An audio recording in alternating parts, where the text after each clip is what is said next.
அரசியலில் வெற்றி பெற சிறந்த ஆலோசனை வழங்கும் கிங் மேக்கர் பொலிட்டிக்கல் அட்வைஸ் கம்பெனியை தொடர்பு கொள்ளவும். தொடர்பு கொள்ள வேண்டிய முகவரி number 10A/9 Mudichur road, old Perungalathur, Chennai 6,63,000. Proprietor S. Joshua Solomon. தொலைபேசி எண் 9677006526.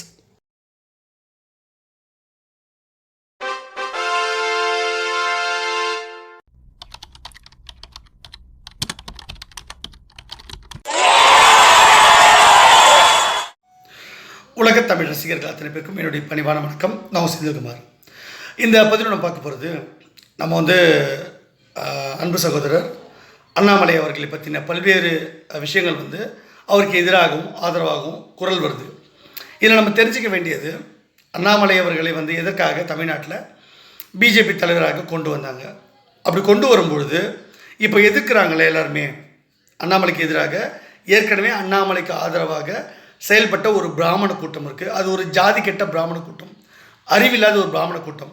அவங்களாம் பூணூல் போட்டிருக்காங்க பேருக்கு, அப்படி தான் பிராமணர்கள் இருக்காங்க.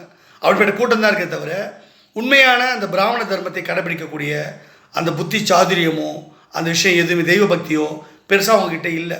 சும்மா பேசிக்கிறாங்க, சும்மா சொல்கிறாங்க. உண்மையான அந்த குணம் இருக்குல்ல, பிராமண குணம்னு ஒன்று இருக்குது. ஒருத்தரை பார்த்த உடனே இவங்க நல்லவங்களா கெட்டவங்களா, இவங்க எப்படிப்பட்டவங்க, இவங்க எதிர்காலத்தில் எப்படி இருப்பாங்க, இவங்களால் நமக்கு நல்லது நடக்குமா கெட்டது நடக்குமா, இதையெல்லாம் பார்த்த உடனே அனலைஸ் பண்ணிடுவான் ஒரு பிராமணன். அவன் தான் உண்மையான ஜாதி பிராமணன். அப்படிப்பட்ட குணம் இது பிறப்பினால் வர்றதில்லை. அந்த குணம் எவனுக்கு இருக்கோ அவன் தான் ஒரிஜினல் பிராமணன். அப்படிப்பட்ட குணம் உள்ளவங்க இங்கே யாருமே கிடையாது. ஏன்னா இங்கே தமிழ்நாட்டில் தமிழக பாஜகவும் சரி, மரியாதைக்குரிய நிர்மலா மேடமும் அவர்களும் சரி, எச் ராஜ் அவர்களும் சரி, அப்புறம் இந்த ஜேவிசி ஸ்ரீராம், அப்புறம் இந்த ஸ்ரீராம், அந்த ஸ்ரீராம், அப்புறம் ரங்கராஜ் பாண்டே, குருமூர்த்தி அவர்கள், இவங்க எல்லாருமே அண்ணாமலையை தூக்கி கொண்டாடியவர்கள். இன்றைக்கி அண்ணாமலை மோடி அவர்களால் மாற்றப்பட்டார், மோடி அவர்களுக்கு விருப்பம் இல்லை அப்படின்ற ஒரு இடம் வந்த உடனேயே இப்போ எல்லாம் ஒன்றா சேர்ந்து அடிக்கிறாங்க அண்ணாமலையை. ஆனாலும் சிலர் காசு வாங்கிக்கிட்டு அண்ணாமலைக்காக இதுக்கு முன்னாடி நிறைய பேசியிருக்காங்க. அண்ணாமலை என்னெல்லாம் புகழ்ந்து பேசிட்டாங்கன்னு தெரியும். ராஜேந்திர சோழனுடைய வாரிசு, ராஜராஜ சோழனுடைய வாரிசு, மறுபிறவி, என்னென்னமோ உருட்டினாங்க. இவங்க தான் உருட்டினது. ஆக்சுவலாக அண்ணாமலை வாரம் வச்சுக்கிட்டு பேசினாரு, எல்லாம் பண்ணாங்க. இப்போ அண்ணாமலைக்கு எதிராக இவங்கெல்லாம் பண்ணுறாங்க. இந்த மாதிரி ஒரு நிலைமையை உருவாக்குனது யார்? இப்போ அண்ணாமலையை கட்சியோடு தூக்கணுன்றதுக்காக எல்லா வேலையும் பண்ணாங்க. அது அவங்களால எதுவும் பண்ண முடியல. நான் ஒருத்தன் தான் மோடி அவர்கள்கிட்ட கடிதம் எழுதி கூட்டணியை அதிமுக வரணும்னு சொல்லி, ஏன்னா 2024 நான் சொன்ன மாதிரியே அது தோத்துட்டார் மோடி அவர்கள். ஸோ நான் அந்த வேலையை நான் பண்ணேன். இப்போ அது ஒரு பெரிய இஷ்யூ ஆகிடுச்சு. அதுக்கப்புறம் தான் ராகுல் காந்தி அவர்கள் இந்த ஓட்டிங் மிஷினில் திருட்டு நடக்குதா இல்லையா, இப்போ செந்தில்குமார் சொன்னது அடிப்படையில் நான் தான் அந்த மிஷின் வடிவமைச்சு கொடுத்தேன், விவிபேட் சிஸ்டம் கொண்டு வந்தேன், ஆதாரப்பூர்வமாக சொன்னேன். இது ஸ்டாலினுக்குலாம் நல்லா தெரியும். அப்போ நான் சொன்ன பேச்சை மோடிகள் கேட்காதனால அந்த விஷயத்தில் 2024 சில விஷயங்கள் நான் சொன்னேன். அதன் அடிப்படையில் தான் இப்போ ராகுல் காந்தி உஷாராயிட்டார். சரி, நாம் விஷயத்தை கையில் எடுப்போன்ட்டு. இப்போவும் மோடிக்கு நான் லெட்டர் கொடுத்துருக்கேன். இந்த மாதிரி அவனை தவறான விஷயம் பண்ணாதீங்க, அது எப்படி சரி பண்ணுறதுன்னு நான் வழிமுறை சொல்கிறேன். நீங்கள் தள்ளி போட்டிங்கன்னா நாளைக்கு மோடி அவர்களுக்கும் பிரச்சனை, ஆர்எஸ்எஸ்க்கும் பிரச்சனை. இனிமேல் பாஜகவோ ஆர்எஸ்எஸோ நீங்கள் ஓட்டு திருடி இருக்கீங்க, மோசடி பண்ணியிருக்கீங்க, தேர்தல்னு செஞ்சால் எல்லாருமே மாட்டிப்பீங்க. அதனால் அப்படி செய்யாதீங்கன்னு நான் சொல்லியிருக்கேன். இப்போ கூட எந்த ஒரு பிராமணரும், வேறு இந்த சோகால்டு ஜாதியிலே பிறந்த பிராமணன் சொல்கிறாங்களே, அவங்க யாரும் மோடிக்கு லெட்டர் கொடுக்கல, சொல்லிக் கொடுக்கல. இந்த செந்தில்குமார் தான் லெட்டர் எழுதியிருக்காங்க அதிகாரப்பூர்வமாக. இப்போ அதன் அடிப்படையில் மோடி அவர்கள் நடவடிக்கை எடுக்கணும், இல்லைன்னா கஷ்டம். அதனால தான் மோடி அவர்களை மாற்றாமல் இப்போ ஆர்எஸ்எஸ் அவரே கொஞ்சம் நீடிக்கிட்டோம், இந்த பிரச்சனையை சால்வ் பண்ணி கொடுத்துட்டு நீங்கள் போங்க அப்படின்னு சொல்லியிருக்காங்க. இதெல்லாம் நான் ஏன் சொல்கிறேன் அப்படின்னு பார்த்தீங்கன்னா, நான் தான் இங்கே முன்னெடுப்பேன். இப்போ நான் சொல்கிறது தான் இங்கே நடக்கும். அப்படி இல்லைன்னா வேஸ்ட்டு. மற்றவங்களும் அவங்க பெருமை தட்டி மாற்றிருப்பாங்க. அண்ணாமலை தலைவராக போடும்போதே நான் ஒரு விஷயம் சொன்னேன், அவர் தலைவர் இப்போ போடுறது தப்பு, இப்போ வேண்டாம், அவர் அப்படியே போட்டாலும் இங்கே நிறைய நம்ம சித்தாந்தவாதிகள் சீனியர்லாம் நிறைய இருக்காங்க, அவங்கள நியமிக்கலாம் தலைவராக. அப்படி இல்லைனாலும் அவங்க அப்படி நியமித்தா கூட அவரை கண்ட்ரோலில் வச்சிங்கன்னு சொன்னேன். கட்டற்ற சுதந்திரம் மோடி கொடுத்தாரு, வேஸ்ட்டாக போச்சு. என்னமோ நிர்மலா மேடம் அவர்களோ இவங்க எல்லாரும் சேர்ந்து அவர் வருமானத்துக்கு அதிகமாக சொத்து சேர்த்துட்டாரு, அதனால் ஈடிலாம் அனுப்பி அவர் ரைடு பண்ணி பிடிச்சிட்டாங்க, அதனால் அண்ணாமலை மாற்றிட்டாங்கன்னு சொல்கிறது பொய். மோடி அவர்களுக்கு நல்லா தெரியும். தேர்தல் சமயத்தில் கூட மோடி அவர்கள் என்ன பேசினார்னா, இந்த மாதிரி அண்ணாமலை நல்ல ஜாதியில் பிறந்தவர் அப்படின்லாம் பேசினார். அவருக்கு நல்லா தெரியும் அண்ணாமலை ஃப்ராடு பண்ணுறாரு, அண்ணாமலை என்ன தப்பு பண்ணியிருக்காரு, அண்ணாமலை என்ன பிரச்சனை இருக்குது, இது எல்லாமே தெரியும். இங்கே நம்ம என்ன செய்யணும், அதை வந்து செய்ய தவறிட்டாங்க. அதனால் எப்படியாவது வந்து ஜெயிச்சணும்னு நினச்சாரு. அது வந்து ஃப்ளாப் ஆகிடுச்சு. 2024 ஊற்றிக்கிச்சு பாஜக நாடாளுமன்ற தேர்தலில். அப்போ மோடி அவர் நினைக்கிறாரு, சரி இந்த இந்த ட்ரை பண்ணது இந்த ப்ராடக்ட் அண்ணாமலைன்ற ப்ராடக்ட் வந்து வேலைக்கு ஆகாது, அப்போ வேறு ஒரு ப்ராடக்ட்டை கொண்டு வருவோம் அப்படின்னு சொல்லிட்டு தான் அதிமுகவோட கூட்டணி வச்சுட்டாரு. அப்போ அண்ணாமலைன்ற ப்ராடக்ட்டை தூக்கி ஓரமாக வச்சுட்டாங்க. இப்போ மறுபடியும் அண்ணாமலை கொண்டு வரணும்னா நான் என்ன சொல்வேன்னா, அண்ணாமலை கிட்ட திறமை இருக்கா? திறமெல்லாம் இருக்குது, பேச்சு திறமை எல்லாமே இருக்குது. ஆனால் அண்ணாமலை வந்து அவர் ஐபிஎஸ் உண்மையாக படித்து பாஸ் பண்ணாரா இல்லையா, அதெல்லாம் நானே வந்து நிறைய தடவை விமர்சனம் பண்ணியிருக்கேன். ஒரு ஐஏஎஸ் கேடர் படித்து வர ஒரு ஆள் பேசும்போது இந்த ப்ரொனன்சியேஷன் சொல்லுவாங்க, உச்சரிப்பு ரொம்ப முக்கியம். ஒரு இவ்வளோ பெரிய ஒரு பப்ளிக் சர்வீஸ் கமிஷன் எழுதுகிறவர், ஒரு கலெக்டர் அப்படின்னு இருக்கவங்க, அதுவும் அந்த தாய்மொழியில் பேசுகிறவங்க, தமிழ் தான் அவருக்கு தாய்மொழின்னு சொல்கிறாரு. அப்படி இருக்கும்பொழுது அண்ணாமலைக்கு வந்து ஆட்சி அப்படின்னு பேர் வரல, ஆட்சி அப்படின்றாரு. கட்சி அப்படின்னு சொல்ல வரல, கட்சி அப்படின்றாரு. தமிழ், தமிழகம், தமிழ்நாடு, தமிழ் மொழி அப்படின்னு வரல அவருக்கு. அதாவது தமிழ், தமிழ்நாடு, தமிழ், தமிழன், தமிழ், இந்த இல்லு பேசுகிறாரு. ஈழே அவருக்கு வரல. தமிழுக்கு அழகே ழகரம் தான். அந்த ழகரமே ஒரு வாயில் வரலன்னா அவர் வாயில் தர்பேச்சு கொளுத்துணும் தானே. அப்போ இப்படிப்பட்ட உச்சரிப்பு இல்லாத ஒருத்தரை யாராவது வந்து செலக்ட் பண்ணுவாங்களா? இதை யோசிக்கணும். படிப்பறிவு இல்லாதவன் தான் வந்து இந்த மாதிரி உச்சரிப்பு வந்து தப்பாக பேசுவான். கட்சி, கட்சியை வந்து கட்சின்னுவான், ஆட்சியை வந்து ஆட்சி அப்படின்னுவான். இந்த உச்சரிப்பு அவனுக்கு வராது, ஏன்னா அவன் படிப்பறிவு இல்லாதவன். அவனுக்கு இந்த டங் ட்விஸ்டர்னுவாங்கல்ல, அது அந்த ப்ரொனன்சியேஷனுக்கான அந்த வார்த்தை வந்து வரணும். ஒரு ஐஏஎஸ் படித்த கேடரில் இருக்கக்கூடிய ஐபிஎஸ் ஆக இருக்கக்கூடிய அண்ணாமலைக்கு வந்து அவர் பேசும்போது வரலன்னா அவர் வந்து எப்படி ஐஏஎஸ்ஸாக வந்தார்னு ஒரு கேள்வி இருக்குல்ல, அடிப்படையே தப்பாக இருக்குல்ல. அதனால் நிறைய அந்த கான்ஸ்பிரசிலாம் நான் வந்து சொல்ல விரும்பலை, சொல்லக்கூட விட்டுருங்க. அது ஏற்கனவே சொல்லிட்டேன் நான் ஏற்கனவே. அது நிறைய பேர் புரியாது, அப்பாவிகள் நிறைய பேர் இருக்காங்க. சில பேர் வந்து ப்ரொமோட் பண்ணுவாங்க. இப்போ இந்த கேபி பாலாவை ப்ரொமோட் பண்ணுறாங்கல்ல, அந்த மாதிரி அண்ணாமலை ஒரு ப்ராடக்ட்டு, பிஜேபி கொண்டு வந்த ப்ராடக்ட்டு, அவ்வளோதான். அந்த ப்ராடக்ட்டை போட்டு எப்படி அடிக்கிறீங்க? அது டம்மி ப்ராடக்ட். அந்த டம்மி ப்ராடக்ட்டை கூட உங்களால் சீக்கிரமாக மாற்ற முடியல. மோடி வந்து அப்படி விட்டு வச்சுருந்தார். மோடிக்கே என்ன பண்ணுறதுன்னு தெரியல. இப்போ மோடி வரல, அண்ணாமலை எப்படி அதை வந்து நம்ம கட்சிக்குள்ளே வச்சுக்கிறதா, அவர் தூக்குறதா, என்ன பண்ணுன்னு தெரியல. காரணம், இங்கே இருக்க ஒரு லாபி வந்து அண்ணாமலை உருவாக்கிட்டார். இங்கே இருக்க எல்லா இந்த நான் ஏன் டைட்டிலில் வந்து அண்ணாமலை காலை நக்கி பிழைத்த வந்து இந்த ஜாதிக்கிட்ட பிராமணர்கள் போட்டிருக்கேன்னா, ரங்கராஜ் பாண்டே அண்ணாமலை காசு வாங்கி தின்னு இருக்கார். அவர் பிராமணர் தானே. பிராமணருக்கு எதிராக கேடி ராகவன் அண்ணனை வந்து அண்ணாமலை வந்து எப்படி வந்து அசிங்கப்படுத்தினா உங்களுக்கு தெரியும். அப்போ எதுக்காக ரங்கராஜ் பாண்டே அண்ணாமலை கிட்ட காசு வாங்கி ப்ரொமோட் பண்ணிங்க? ஜெயஸ்ரீ ஸ்ராம் எதுக்காக பேசுனீங்க? கோலகால சீனிவாஸ் அண்ணாமலை ஏன் புகழ்ந்து பேசுனீங்க? எதுக்காக இன்னொரு ஸ்ரீராம் ஒருத்தருக்கு அவர், அப்புறம் நிறைய பேர் உட்காந்து இந்த சுவாமின்னு ஒருத்தர் இப்போவும் பேசியிருக்காங்க, அண்ணாமலைக்கு ஆதரவாக பேசுகிறாங்க. உங்களால் ஒருத்தரை ஹேண்டில் பண்ண முடியலன்னா ஏன் கொண்டு வந்து உட்கார வைக்கிறீங்க? அப்போ அது தப்புன்னு வந்து அன்றைக்கே நீங்கள் போர்க்கொடி ஒற்றுமையோட சீனியர்ஸ் எல்லாம் பண்ணியிருந்தீங்க, அந்த பிரச்சனை வந்திருக்காது. அப்போ உங்களுக்கு அந்த புரிதலே இல்லை. அவ்வளோ பேரும் வந்து வாங்கி சாப்பிட்ருக்கீங்க.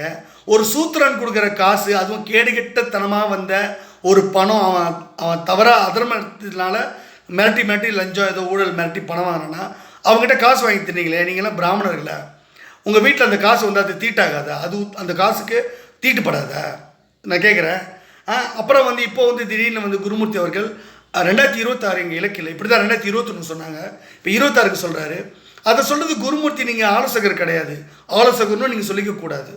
அது எப்படி நாம் வந்து 2026க்குள்ளே நம்ம எப்படி வந்து இங்கே ஸ்ட்ராங்காக நம்ம கட்சி வலிமைப்படுத்தி நம்ம 2026 சட்டமன்ற தேர்தலில் எப்படி தமிழ்நாட்டில் ஆட்சியை பிடிக்கணும், அதுக்கு வியூகம் வகுத்து கொடுக்குறது தான் வியூக அமைப்பாளர். அவர் தான் அரசியல் ஆலோசகர், அவர் தான் வந்து ராஜகுருன்னு சொல்லிக்கணும். என்னன்னே எனக்கு தெரியாது, இந்த வருஷம் விட்டுருவோம், அடுத்த வருஷம் பார்த்துக்கலாம், அதை சொல்கிறதுக்கு நீங்கள் இல்லை. அதுக்காக நீங்கள் பிராமணன் சொல்லாதீங்க. நீங்கள்லாம் பூணூல் எதுக்கு போடுறீங்க? உங்கள் பூணூலை கேட்டி வச்சுருங்க தயவு செஞ்சு. நான் இதை தான் சொல்கிறேன். நீங்கள்லாம் பிராமணர்கள்னு மார்த்தட்டிக்காதீங்க, அது வேஸ்ட்டு. உங்களுக்கு அந்த ஞானம் இல்லைன்னா நீங்கள் பிராமணர்கள் இல்லை. போய் உட்காந்து ஒரு நாளைக்கு கோவில்லையோ அல்லது உங்கள் வீட்லேயோ பூஜை அறையில் உட்காந்து ஒரு 10 நிமிஷமாவது அந்த இறைவன் சிவபெருமானை நினச்சி தியானம் பண்ணுங்கள், தவம் பண்ணுங்கள், அல்ல விஷ்ணு சகஸ்ரநாம ஸ்தோத்திரம் சொல்லுங்கள், ஞானத்தை கேளுங்க. ஞானத்தை கடவுள் கொடுப்பாரு. ஞானமே இல்லாத நீங்கள்லாம் பிராமணர்கள் எதுக்கு மார்த்தடிக்கிறீங்க? அண்ணாமலைன்ற ஒரு செத்துப்போன பாம்பை திருப்பி ஏன் அடிக்கிறீங்க? அவன் தான் செத்து போயிட்டான்ல. என்றைக்கு அண்ணாமலை வந்து என்னை முடிஞ்சால் மாற்றிக்கங்க, ஃப்ளைட்டுக்கு வந்து டிக்கெட் போட்டு தரேன், மாற்றவே முடியாதுன்னு கம்பீரமாக பேசுகிற அண்ணாமலை, நான் ஒரே ஒரு விஷயத்தை எடப்பாடி அவர்கிட்ட சொல்லி அண்ணாமலையை மாற்றினாதான் கூட்டணின்னு சொல்லுங்கள், மோடி அவர்கிட்ட சொன்னேன், மாற்றிட்டார். அதுதான் நடந்து. அது முதல்ல சொன்னதும் நான் தான் வெளியே போட்டு உடைச்சேன். மீடியாக்களுக்கு அப்புறம் தான் தெரியும். அது சொன்னதுக்கப்புறமா அண்ணாமலை அங்கேயே தோற்று போயிட்டார். செத்துப்போன பாம்பு.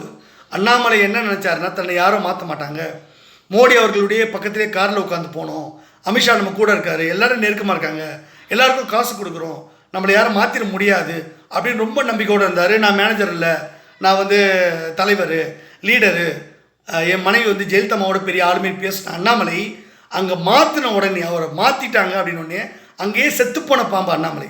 செத்துப்போன பாம்பு இத்தனை பேர் ஏன் அடிக்கிறீங்க, நிர்மலா மேடம்லையும் அடிக்கிறீங்க, அவனை வந்து எப்படி அக்கமடேட் பண்ணணும் கூட அண்ணாமலை எப்படி அக்கமடேட் பண்ணணும் உங்களுக்கு தெரியல. அவன் சின்ன பையன், அவன்கிட்டே உங்களால் ஒன்றும் பண்ண முடியல. அப்போது உங்கள் பேச்சை மோடி கேட்கல. அப்போ இதுக்கு என்ன காரணம்? அப்போ சரியான வியூகம் அமைக்கணும். சரி, 2026 நம்ம வந்து நம்மளோட வேலை என்ன? முதல்ல திமுக நம்ம எதிரி, அவங்கள வீழ்த்தி நம்ம ஜெயிக்கணும், ஆட்சிக்கு வரணும், அதான முக்கியமான வேலை. அதுக்கு நம்ம பிஜேபிக்கு எல்லாம் ஒத்துமையாக இருந்து நம்ம கட்சி இப்படி வலுப்படுத்துறது, நாம் கூட்டணி இப்படி வலுப்படுத்துறது, இதையெல்லாம் பண்ணுறதை விட்டுட்டு அண்ணாமலை திருப்பி திருப்பி அடிச்சுட்டு இருந்தால் சரியாக வருமா? ஒன்று அண்ணாமலையை கட்சிக்குள்ளே வச்சுக்கோங்க, இல்லைன்னா தூக்கி போட்டுருங்க. அண்ணாமலை நமக்கு எதிரியாக வந்துடக்கூடாதுன்றக்கா என்ன வேலை பண்ணணுமோ அதை பண்ணுங்கள். இல்லைன்னா அண்ணாமலைக்கு புத்தி சொல்லி, தப்பு யார் தான் பண்ணலை. இப்போ நான் கேட்குறேன், அண்ணாமலை குற்றவாளி, அண்ணாமலை நிறைய ஊழல் பண்ணிட்டாரு, நிறைய முறைகேடாக பணம் சம்பாதிச்சிட்டாருன்னா அந்த முறைகேடாக வந்த பணத்தில் வாங்கி தின்ன குருமூர்த்தி குற்றவாளி தானே? அந்த பணத்தை நீங்கள் வாங்கி சாப்பிடலாமா? ரங்கராஜ் பாண்டே குற்றவாளி இல்லையா? ஜேவிசி ஸ்ரீராம் குற்றவாளி இல்லையா? அப்போ மோடி அவர்களுக்கு கட்சிக்கு ஏதாவது நிதி கொடுத்தாரா அண்ணாமலை? அது இப்போ மோடியும் குற்றவாளி ஆகிடுவார்ல. அப்போ அந்த பணத்தை வாங்கி நீங்கள் சாப்பிடலாமா? அந்த பணத்தை வாங்கிக்கிட்ட அண்ணாமலை உருட்டினீங்களே. மீடியாவில் வந்து ஒரு விஷயம் புரியல. மீடியா வந்து ஏன் வந்து வேசி ஊடகம்னு எல்லாரும் திட்டுறாங்க அப்படின்னாக்கா, முதல்ல வந்து வரி விளம்பரம் ஒன்று பத்திரிக்கையாக இருந்தாலும் சரி, ஒரு மீடியா ஒரு தொலைக்காட்சி ஊடகமாக இருந்தாலும் சரி, ஒரு விளம்பரம் போடுறதுக்கு நீங்கள் பணம் வாங்கலாம், அது வந்து அனுமதிக்கப்பட்டது. விளம்பரங்கள் மூலம் தான் அந்த இது வந்து நடக்கும். அதுக்கு நீங்கள் பணம் வாங்குறது தப்பு கிடையாது. ஆனால் ஒரு சாதாரண ஒன்றுமே இல்லாத ஒரு முட்டா பையனை கூட ஆகச்சிறந்த ஒரு அப்துல் கலாம் அப்படின்னு நீங்கள் ப்ரொமோட் பண்ணுறீங்க பார்த்தீங்களா, அதற்காக நீங்கள் பணம் வாங்குறீங்கன்னா அதுதான் குற்றம். நியூஸ் நீங்கள் போடணும், நியூஸுக்கு காசு வாங்கக்கூடாது, நீங்கள் வரி விளம்பரத்துக்கு தான் காசு வாங்கணும். அதுதான் வரி விளம்பரம்னு பத்திரிக்கையிலே வரும், அதுக்கு நீங்கள் காசு வாங்கலாம். ஆனால் ஒரு நியூஸை போடுறதுக்கே நீ பணம் கொடுத்தாதான் நான் நியூஸ் போடுவேன்னா இது ஊடக தர்மமே இல்லை. நீங்களாம் ஊடக தர்மத்தை கடைப்பிடிக்க, உங்கள்கிட்ட ஒரு இந்த ப்ரொஃபஷனல் எத்திக்ஸே கிடையாது, தொழில் தர்மமே இல்லை, நீங்களாம் தர்மவான்களும் கிடையாது, நீங்களாம் நியாயவான்களும் கிடையாது. நீங்கள் வந்து எப்படி ஒருத்தரை பார்த்து குற்றம் சாட்டுவீங்க? அண்ணாமலை குற்றம் சாட்டுற உரிமை பிஜேபியில் என் ஒருத்தனுக்கு மட்டும்தான் இருக்குது, அது அண்ணாமலைக்கு தெரியும். அதனால தான் அண்ணாமலை என்னை பார்க்க வரதுக்கு பயப்படுறாரு. செந்தில் சார் திட்டிடுவாரோ, இன்சல்ட் பண்ணுவாரோ. நான் அப்படிலாம் பண்ண மாட்டேன். நம்ம கட்சிக்கு எது நன்மையோ ஒருத்தரை வந்து நம்ம சொல்கிறபடி கேட்கணும், அவ்வளோதான். அதுக்காக கட்டற்ற சுதந்திரமும் கொடுக்கக்கூடாது, கட்டுப்பாடு இல்லாத எதையுமே பண்ணக்கூடாது, ரொம்ப கட்டுப்பாடும் போடக்கூடாது. ஒருத்தருக்கு வந்து வேலை செய்யணும்னா கரெக்டாக செய்யணும், அவர் வந்து ஒழுங்காக நம்ம வழி நடத்தணும், தர்மத்தின்படி வழி நடத்தணும். தெரியாமல் போட்டு தப்பு பண்ணால் மன்னிக்கணும், தெரிஞ்சே தப்பு பண்ணால் அதுக்கு தண்டனை தான் வந்து மன்னிப்பு கிடையாது, தண்டனை தான் கொடுக்கணும். அந்த தண்டனையும் கடவுள் தருவார். நம்ம சட்டம் தான் சட்டம் கொடுக்க போகுது. நாம் வந்து அதை கையில் எடுத்துக்கணும் அவசியம் கிடையாது, யாரையும் தண்டிக்கணும்னு அவசியம் இல்லை.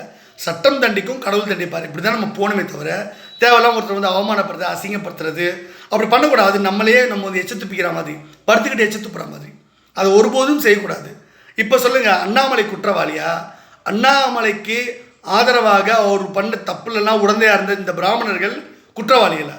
அவன் வந்து தப்பு பண்ணுறான்னா அதை திருத்த வேண்டிய இடத்துல ஆசானாக ஒரு ஆச்சாரியர்களாக நீங்கள் இருந்திருக்கணும். அதை உங்களால் பண்ண தவறிட்டீங்கன்னா நீங்கள் பிராமணர்கள் சொல்லிக்காதீங்க, அண்ணாமலையை மறுபடியும் குற்றம் சாட்டாதீங்க. வந்தால் நான் அண்ணாமலையை நான் பார்த்துக்கிறேன். நான் பிஎல் சந்தோஷ் கிட்ட லெட்டர் கொடுத்துட்டேன், அமித்ஷா கொடுத்துட்டேன், மோடி கொடுத்துட்டேன்.